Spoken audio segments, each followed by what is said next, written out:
Hier soir a eu lieu à Sofitel Hôtel Ivoire le gala annuel de bienfaisance de la Fondation Children of Africa de la première dame de Côte d'Ivoire, Madame Dominique Ouattara. Cette année, il a été question de récolter des fonds pour la construction de 3 centres d'accueil pour les enfants victimes de la traite et de l'exploitation. Le Premier ministre Daniel Kablan-Duncan a inauguré hier à Yamoussoukro la station de traitement d'eau réhabilitée, coût de travaux 1,2 milliard de francs CFA.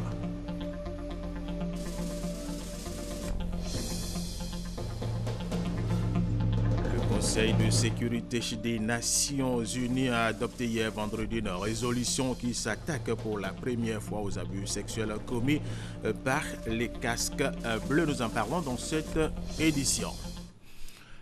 Mesdames et messieurs, bienvenue et merci de regarder RTI 1. Hier soir a eu lieu à Sofitel Hôtel Ivoire le gala annuel de bienfaisance de la Fondation Children of Africa de la première dame de Côte d'Ivoire, Madame Dominique Ouattara.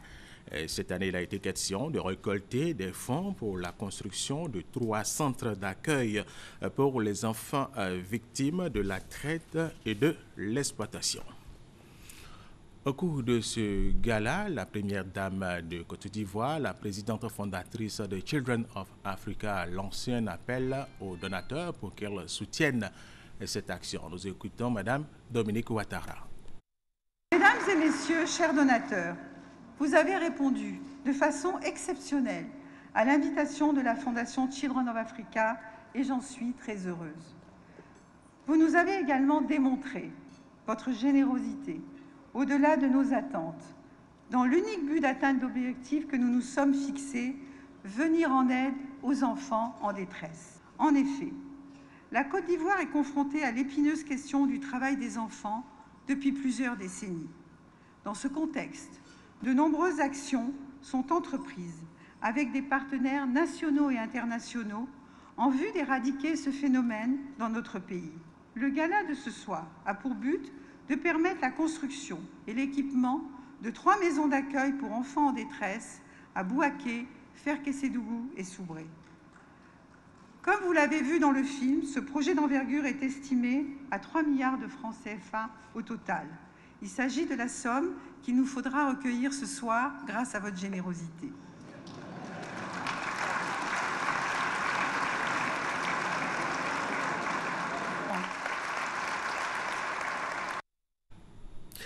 Et ce soir, le reportage complet de Viviane Haïm. Deuxième grand titre de cette édition, le Premier ministre Daniel Kablan-Duncan a inauguré hier à Yamoussoukro la station de traitement d'eau Valérie jusqu'à destin réhabilité. Coût des travaux 1,2 milliard de francs CFA. Hamza Diaby. Après 20 mois de travaux, la station de traitement d'eau VGE2 de Yamoussoukro est remise en service. Les travaux ont concerné la réhabilitation des installations de production d'eau potable, l'extension et le renforcement du réseau de distribution de la ressource en eau. Le président de la République a tenu vraiment qu'au lendemain, la fête des femmes, le 8 mars dernier, nous venions ici donner l'eau aux populations, disons que de Yamoussoukro et notamment aux femmes de Yamoussoukro, qui ont souffert de la pénurie d'eau, et aussi donc des villes environnantes. Qui vient d'être installée, non seulement à travers le renforcement du système existant, mais également avec l'adjonction d'un nouveau système, nous permet d'avoir une capacité de production de 40 000 m3 jour. Ce qui veut dire que jusqu'à l'horizon 2040, Yamoussoukro et son périmètre immédiat n'aura pas de problème d'approvisionnement en eau potable. Cette remise en service de la station d'eau a été longtemps attendue. Aujourd'hui, c'est fait, les populations en sont heureuses. Sans titre de politique différent, sans ethnie différente, toutes les femmes, nous sommes réunies ici parce que nous attendons l'eau. C'est cette année que j'ai eu accès à l'eau potable. Donc je suis très heureuse. Toutes les femmes de Yamoussoukro remercient ceux qui pensent aux femmes. Coût de la réhabilitation de la station VGE2, 9 milliards 200 millions de francs CFA financés par le PRICI, le projet d'urgence de renaissance des infrastructures de Côte d'Ivoire. À côté de ces travaux, le programme d'investissement a aussi concerné l'extension du réseau d'éclairage public, du réseau électrique de distribution HTA-BTAEP dans certains quartiers de Yamoussoukro et l'actualisation du schéma directeur d'assainissement de la ville. Bonne nouvelle pour les malades du CHA de Korogo, aussi pour le personnel qui travaille. Le conseil régional du Poro vient de leur offrir du matériel médical. Honorine Kakoubla, Anigori. Radio dentaire, un appareil d'hémodialyse, un appareil de numération de formules sanguines, un spectrophotomètre et un coagulomètre qui ont été offerts au CHR de Korogo par le conseil régional du Poro. Cet équipement de grande qualité va permettre de soigner efficacement beaucoup de malades sur place. L'appareil de numération de formules sanguines, le spectrophotomètre et le coagulomètre permettront de faire de meilleures analyses de sang. Ils aideront ainsi les médecins à prescrire de meilleurs traitements. L'appareil d'hémodialyse intervient dans le traitement des malades du rein. Quant à la radio dentaire, elle permettra de radiographier la dent. C'est donc un équipement de diagnostic complémentaire précieux pour les chirurgiens dentistes. Fini donc le calvaire de nombreux malades de la région du Poro qui étaient obligés de se rendre à Boaké, à 300 km, pour se faire soigner. La ministre du Plan et du Développement, Kaba Nialé, a eu une rencontre avec l'ensemble des agences du système des Nations Unies hier vendredi. Cette rencontre a pour objectif de préparer le groupe consultatif qui se tiendra en mai à Paris en vue de mobiliser les fonds pour la mise en œuvre du PND, le Plan national de développement. Michel Touré, Francis Boifo. Ils étaient tous à cette rencontre avec la ministre du Plan et du Développement. Les acteurs du système des Nations Unies en Côte d'Ivoire sont venus s'informer sur les attentes du gouvernement relativement à la mise en œuvre du PND 2016-2020. Ensemble, nous allons suivre la mise en œuvre de ce PND. Nous allons l'évaluer et proposer au gouvernement les réorientations qui sont nécessaires. Le système des Nations Unies apporte un appui matériel et technique à l'État de Côte d'Ivoire dans la mise en œuvre des projets de développement. Pour les 4 années à venir, le coordonnateur national engage son institution à relever des défis. On mettra l'accent sur les politiques qui vont permettre de faire en sorte que la croissance soit plus inclusive, sur les secteurs sociaux, notamment l'éducation, la santé, l'eau et l'assainissement, mais l'accompagnement également dans la formulation des politiques et des stratégies. La présentation du PND 2016-2020 aux agences du système des Nations Unies en Côte d'Ivoire s'inscrit dans le cadre des préparatifs du groupe consultatif qui aura lieu à Paris en France en mai prochain. Il s'agira de mobiliser 18 600 milliards de francs CFA auprès des partenaires privés pour le financement du PND 2016-2020, dont les investissements s'élèvent à 30 000 milliards de francs CFA. Le 6e congrès ordinaire du syndicat des agents des finances générales SYNARFIG s'est achevé. À l'issue de ce congrès électif, les syndiqués ont réélu le secrétaire général sortant, Alain Toubia, avec plus de 60% des voix. Reportage, Francis Boifo. Alain Toubia conserve son statut de secrétaire général à la tête du syndicat national des agents des finances générales, SYNAFIG. Il a été réélu avec un score de 63,81% de voix contre 36,19% pour son adversaire, Augustin Boaouli. C'était lors du 6e congrès ordinaire du SYNAFIG. Pour son second mandat de 3 ans, Alain Toubia entend travailler à l'atteinte de nouvelles performances économiques pour la Côte d'Ivoire. Il veut également défendre les requêtes des syndiqués pour de meilleures conditions de vie. Les recommandations de ce congrès sont simples. Vous avez vu le thème du congrès, c'est les finances générales face aux défis de l'émergence de l'an 2020. Donc nous exhortons nos camarades à beaucoup plus de discipline dans le travail, à beaucoup plus d'abnégation et de ponctualité. En retour, on pourra demander à l'autorité d'améliorer nos conditions de vie et de travail. Donc, malgré les avancées enregistrées, plusieurs défis restent à relever. Le nouveau secrétaire, je suis très fier de lui parce que déjà avec lui, on a obtenu beaucoup de choses. Des maisons, une nouvelle clinique, des investissements indiciaires. Vraiment, il est dynamique. Nous sommes fiers de lui. Cette rencontre des financiers a été marquée également par le renouvellement d'autres structures de l'organe, la commission de contrôle et le commissariat aux comptes. Tout autre chose à présent, les conducteurs routiers de la sous-région se sont rencontrés à Sikasso au Mali. Objectif, faire le tour des préoccupations liées à leur métier, le transport de marchandises et surtout s'imprégner de la volonté de l'Union économique et monétaire ouest-africaine, UEMOA, d'harmoniser le contrôle des camions de transport de marchandises. Adam Akodé. Les transporteurs de la sous-région ouest-africaine sont préoccupés par la diversité des taxes prélevées pour surcharge des camions de transport de marchandises. Je viens au Mali, je viens peser mon camion, on me dit qu'il y a surcharge de temps, on me calcule 10 000 francs par poids. J'arrive à Niamey, on me dit les surcharges là, tu dois payer 60 000 francs par tonne. Là, il y a un problème. Or, on dit c'est un règlement 14, le pays de l'UEMOA, ça veut dire l'application doit être la même chose dans tous les pays. À compter du 1er juin 2016, l'Union économique et monétaire ouest-africaine, UEMOA, compte mettre fin à cette disparité. Ce, à travers son règlement 14 qui harmonise le contrôle du gabarit, du poids et de la charge à l'essieu. C'est pour sensibiliser les opérateurs que la Confédération des syndicats des conducteurs routiers de l'Afrique de l'Ouest, CSCRAO, a tenu une grande réunion à Sikasso au Mali. Les participants sont venus du Mali, du Burkina Faso, du Niger et de la Côte d'Ivoire. Ces 4 pays ayant en commun l'usage du corridor de Ouangolo-Dougou en Côte d'Ivoire. Le Conseil du coton et de l'Anacad distribue gratuitement chaque année 4 millions de sacs brousses aux producteurs pour une meilleure qualité de l'Anacad ivoirien. Pour avoir des données fiables, ce Conseil a introduit l'informatique dans la gestion de la sacherie. Soro Corona Abdul Kader, Segodogo et RTI Boaké. Depuis l'adoption de la stratégie de réforme de la filière Anacad en septembre 2013 à Yamoussoukro, ce sont plus de 4 millions de sacs brousses qui sont distribués chaque année gratuitement aux paysans. Des sacs qui conservent la qualité de la noix de cajou.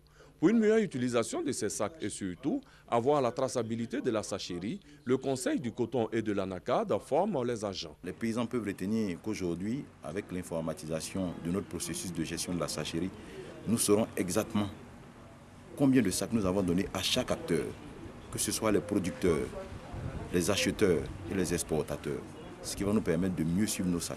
Pour améliorer la collecte des données en temps réel, la direction générale a décidé d'introduire l'informatique dans le mouvement de la sacherie. À travers cette formation, les délégués régionaux et les magasiniers sont aptes à maîtriser tous les mouvements de la sacherie pour la réussite de la campagne 2016. La sacherie représente environ 30% de la qualité. Et l'absence d'une bonne sacherie détériore la qualité au niveau des producteurs. Parce que nous savions que le producteur, quand il va récolter, il vient, il stocke. Et la sacherie est un élément très important pour le conditionnement de la noix de cajou. Pour la campagne 2016, ce sont plus de 725 000 tonnes de noix de cajou qui sont attendues. Allez, revenons sur la journée internationale de la femme. C'était le 8 mars dernier. Lors de cette journée, des organisations non gouvernementales ont plaidé pour l'amélioration des conditions de détention des femmes ici en Côte d'Ivoire. Salimata Dia, Abou Sanogo. Elles sont nombreuses à être condamnées, d'autres à être en détention préventive, mais également mères de famille à être emprisonnées ici en Côte d'Ivoire. Après une visite de quelques prisons, l'ONG Action des chrétiens pour l'abolition de la torture et le mouvement des peuples pour l'éducation aux droits humains font le constat. Le taux de prévenus reste élevé, au-delà de 40%. L'accès aux soins médicaux à titre préventif et curatif n'est pas satisfaisant. Ces organisations du Forum des ONG de la Commission nationale des droits de l'homme plaident en faveur des femmes. Traiter avec célérité les dossiers des prévenus afin d'éviter les détentions injustifiées. Améliorer les services de santé pour rendre effectif le droit à la santé des détenus. Offrir 3 repas aux détenus par jour et de qualité acceptable. Mettre en place des activités de resocialisation des détenus en vue de faciliter leur réintégration dans la société. Pour ces ONG, la femme, même détenue, jouit de l'essentiel des droits inhérents à la personne humaine. Elles entendent ainsi mettre à la disposition de ces derniers des vivres et non-vivres pour faciliter leur quotidien dans les prisons. À Boussanogo, les femmes du ministère de la Promotion de la Jeunesse, de l'Emploi des Jeunes et du Service civique n'ont pas voulu rester en marge de la célébration de la Journée internationale de la femme. Elles ont organisé une cérémonie d'hommage aux femmes qui œuvrent chaque jour pour leur autonomisation. Connu par Gassoro. Les femmes du ministère de la Promotion de la Jeunesse, de l'Emploi des Jeunes et du Service civique sont toutes heureuses. Et pour cause, elles sont honorées ce mardi 8 mars, une date qui marque la célébration de la Journée internationale de la femme. À l'occasion de cette journée, les femmes du ministère de la Promotion de la Jeunesse, de l'Emploi des Jeunes et du Service civique ont rendu un hommage au président de la République, Alassane Ouattara, pour sa politique en faveur de la promotion de la femme. À preuve, 8 femmes figurent dans le nouveau gouvernement. Une politique du chef de l'État à laquelle adhère le ministre Sidi Touré. Près de 30% de son personnel est constitué de femmes. Heureuses, les femmes de son ministère n'ont pas manqué de lui témoigner toute leur gratitude. Satisfait de la performance et de l'abnégation des femmes de son ministère, le ministre Sidi Touré les a félicitées avant de les exhorter à plus d'ardeur dans le travail. Il n'y a pas de développement sans les femmes. Elles sont les chevilles ouvrières de notre société. La recherche de solutions aux problèmes si troublants, de l'amélioration du sort de la femme, a passionné et passionnera longtemps encore l'opinion publique. Chants, danses ont meublé cette cérémonie de la célébration de la Journée internationale de la femme au ministère de la Promotion de la Jeunesse, de l'Emploi des Jeunes et du Service civique. Les femmes de la région du Lodjibo avaient abandonné ce jour, le 8 mars dernier, leurs différentes activités pour commémorer cette journée. Elles ont réaffirmé leur engagement à participer à la construction d'une nation de paix et développer cette nation, c'est la Côte d'Ivoire. Kwasi Mamadou. Ménagères, commerçantes, fonctionnaires, bref, les femmes du secteur privé, public et surtout celles du secteur informel ont toutes abandonné ce mardi 8 mars pour célébrer cette journée qui leur est dédiée.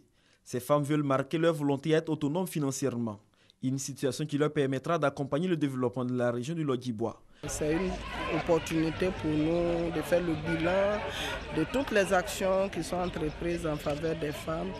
Et c'est une manière aussi pour nous d'interpeller nos élus, nos cadres de la région du Lodjibois pour les amener à prendre en compte les spécificités de la femme en matière de développement dans la région. Si nous faisons la couture, aidez-nous à créer notre salon de couture. Si nous avons appris la coiffure, aidez-nous à créer nos salons de coiffure. Les différents intervenants saluent les efforts des femmes, ces femmes jugées battantes, pour leur contribution dans le bien-être de la population de la cité du Lodjibois. Le préfet des régions Mandro a rappelé l'engagement du gouvernement ivoirien à assurer l'autonomie financière de la femme.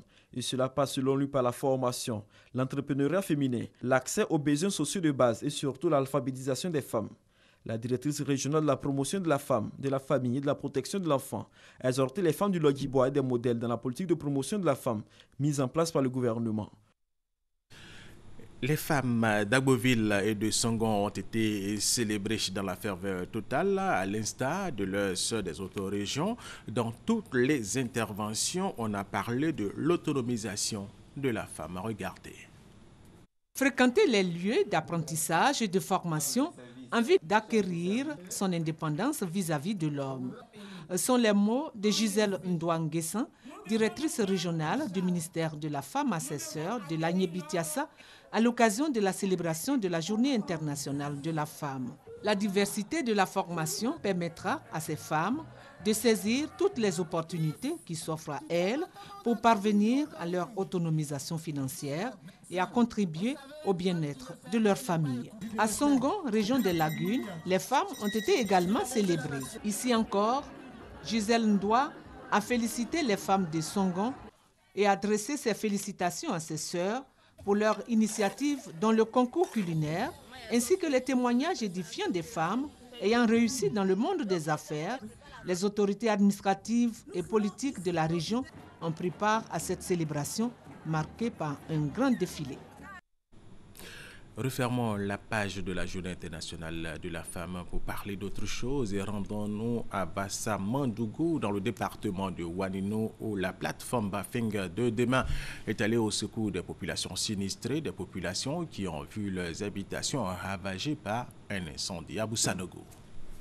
Les populations de Bassa Mandougou, déjà éprouvées par la sécheresse, ont dû faire face à un incendie qui a ravagé plusieurs habitations. Les maisons en paille ont été réduites en cendres avec tout leur contenu. C'est donc des populations soulagées qui ont reçu le don de la plateforme Bafing de demain, composée de sacs de riz, d'huile, de nattes et de draps. Ces vivres et non-vivres d'une valeur d'1 million de francs CFA selon Touré Mohamed Sengo, directeur exécutif de Bafing de demain, est un acte de solidarité à l'endroit de leurs parents sinistrés. Car Bassa Mandougou est un village du département de Wanino dans la région du Bafing. À cet effet, Touré Mohamed Sengo a remercié Diakali Diakonati, directeur général de l'Office national de l'identification et fils de la région, pour son appui dans cette action humanitaire. Le maire du Plateau et son conseil municipal ont offert du matériel d'une valeur de plus de 320 millions de francs CFA au groupement de sapeurs-pompiers militaires. Objectif de ce don leur permettre d'être dynamiques et efficaces en cas d'incendie. Chris demandé à Boussanogo une fois de plus. Un pick-up et un camion de lutte contre l'incendie d'une valeur de 320 millions de francs CFA au groupement de sapeurs-pompiers militaires de l'Indénié. Un geste du maire de la commune du Plateau, Noël Akosibenjo, qui vise à permettre aux soldats du feu d'être plus efficaces dans leur mission, celle de sauver des vies humaines. Nous avons besoin de créer des conditions de sécurité pour attirer le maximum d'hommes d'affaires. Et il était important que sur le plan de lutte contre l'incendie, nous aidions le groupement des sapeurs-pompiers à s'équiper de façon à assurer non seulement la sécurisation de notre commune, mais que cet outil serve à l'ensemble de la commune, disons de la ville d'Abidjan. Et nous avons prévu dans les années à venir un soutien beaucoup plus important à la police, à la gendarmerie. Le représentant du ministre chargé de la Défense a exprimé la reconnaissance et la gratitude du gouvernement aux donateurs. Monsieur le maire, en offrant à nos soldats du feu un camion d'incendie conçu pour répondre à la diversité des interventions, aussi bien en ville que dans nos villages, vous posez là un vrai acte de civisme et de développement. Signe de votre bonne coopération entre la mairie du Plateau et le ministère de la Défense. Je vous dis merci au nom du président de la République et au nom de tous les Ivoiriens pour ce grand geste de solidarité. Le groupement de sapeurs-pompiers militaires de l'Indénié fait plus de 12 000 interventions pour cas d'incendie par an. Ce don du maire de la commune du Plateau vient en appui aux actions du groupement de sapeurs-pompiers militaires en matière de lutte contre l'incendie. Ouvrons la page culture de cette édition suite au drame survenu au Massa 2016 dans la soirée du mardi dernier. Après la pluie, le gouvernement a diligenté hier vendredi une équipe ministérielle auprès des parents des victimes pour leur exprimer la compassion du gouvernement ivoirien. Le Massa 2016 s'achève ce samedi en attendant la cérémonie de clôture. Visiteurs et festivaliers se disent satisfaits de l'organisation. Selon eux, les différents programmes ont été respectés et la sécurité n'a pas fait défaut. Vénan Seman, Niamien. Les différentes programmations de cet événement international se passent bien. De jour comme de nuit, c'est à un balai incessant de festivaliers et de visiteurs auquel l'on assiste au Palais de la Culture de Treichville. On est venu visiter par curiosité, à voir ce qui nous réserve aussi les autres pays. Donc c'est pour ça qu'on est venu. J'aime le fait que plusieurs pays s'est réunis pour pouvoir partager la danse traditionnelle, tout ce qui est traditionnel, j'apprécie. Certains arrivent pour la première fois au village Massa, d'autres par contre sont devenus des habitués. Chaque jour, disent-ils, ils viennent assister aux différents défilés de mode, de danse, de théâtre, de contes et surtout aux différents concerts. C'est la toute première fois qu'on vient, on est juste passé pour visiter. Question de jeter un coup d'œil, voir comment ça se passe, parce que c'est la première fois même qu'on assiste à un truc dans le genre. Depuis l'ouverture, ça fait 4 fois que je suis là. et j'ai participé à tout. Tous sont unanimes. Le Massa 2016 a gagné en maturité. Les programmations sont respectées, les heures des différents spectacles également et surtout la sécurité est de mise. Je trouve que c'est hyper professionnel d'abord pour les années antérieures. Je trouve que c'est bien organisé. Il y a un parking qui est sécurisé et à l'entrée déjà tout est bien filtré. Au niveau aussi des spectacles, je crois qu'ils s'arrangent à respecter aussi les horaires. C'est bien organisé dans l'ensemble. On n'a pas eu de cafouillage au niveau, par exemple, mais de l'accès à la salle du spectacle d'Amoutati, c'était vraiment intéressant, quoi. Le Massa 2016 s'achève ce samedi 12 mars. À l'affiche du conseil de clôture, plusieurs artistes de renom, dont Ismaël Isaac et Serge Béni. Toujours en culture, la deuxième édition du Festival du Carrefour des Alliés se tiendra du 27 au 28 mars prochain à Katiola dans la région du Hambal. Ce festival vise à consolider la cohésion sociale et renforcer la paix dans la région. Soro Corona, Kwadjo Kwame, Jean de Dieu Daniel, RT Boaké.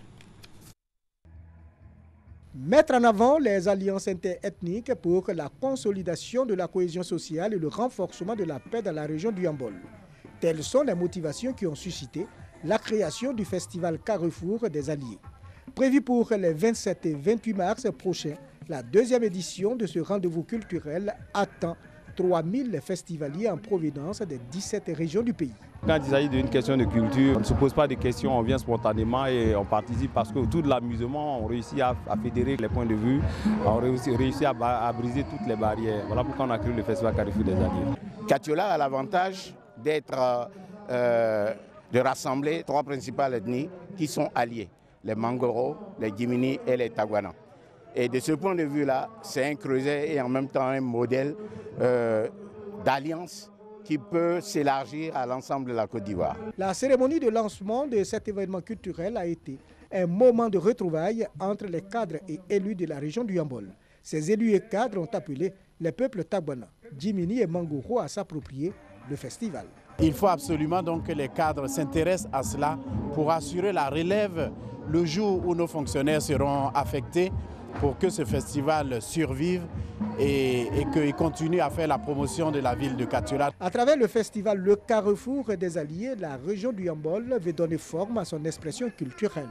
À cette occasion, le patrimoine immatériel et matériel des peuples de cette partie du pays sera promu. La région du Hambal est la seule région en Côte d'Ivoire où les peuples sont alliés entre eux. Les Tagwana sont les alliés des Djimini. Quant aux Mangoro, ils ont un pacte de non-agression avec les Djimini. L'association des gourous dans la région de la Marawi a initié un festival. Objectif à resserrer les liens entre les peuples gourous Ayaou et Yowole qui vivent dans cette partie de la Côte d'Ivoire. Kader Segodego, RT Boaké. Kado, dans la région de la Marawi, signifie « nous sommes un ». Cette unité des peuples gourous Ayaou et Yowole, originaire de cette partie du pays, est exprimée désormais à travers un festival, le Festicado. Un rendez-vous annuel pour mettre en exergue les richesses culturelles de ces peuples et de leurs alliés. Un festival des arts et cultures pour rassembler les fils, les filles des 7 départements. Pour cette première édition, des danses telles que le Zaouli, le Zamblé ont tenu en haleine le nombreux public. Au nombre des personnalités présentes, Charles Dibi Kofi, président du conseil régional de la Marawi et parrain du Festicado. Kado est un véritable instrument qui permet de faire la mise en œuvre du vivre ensemble voulu, souhaité et mis en œuvre par cette haute personnalité que la Côte d'Ivoire a la chance d'avoir, le président Alassane Ouattara. Une visite des différents stands a permis d'apprécier des richesses culturelles propres à la Marawi. On peut citer le queue d'Angouro, réputé pour ses valeurs médicinales, qui a fait l'objet d'une attention particulière des festivaliers. Le Conseil de sécurité des Nations Unies a adopté hier, vendredi, une résolution qui s'attaque pour la première fois aux abus sexuels commis par les casques bleus, un problème récurrent et particulièrement aigu en Centrafrique et en République démocratique du Congo. La résolution proposée par les États-Unis d'Amérique prévoit de rapatrier des contingents entiers de casques bleus en cas de soupçon d'abus sexuels ou d'exploitation sexuelle si le pays ne prend aucune mesure contre ces soldats fautifs. Il pourra même être écarté totalement des opérations de maintien de la paix. Le favori à l'investiture républicaine pour la Maison-Blanche, Donald Trump, a annulé un meeting prévu hier vendredi soir à Chicago pour la sécurité chez des dizaines de milliers de personnes rassemblées dans et autour de la salle. Des manifestants sont allés dénoncer le racisme dû au candidat. Le rassemblement est reporté à une date ultérieure, a expliqué son équipe de campagne. Et c'est la fin de cette édition. Merci de l'avoir suivi. Restez avec nous sur RTI 1.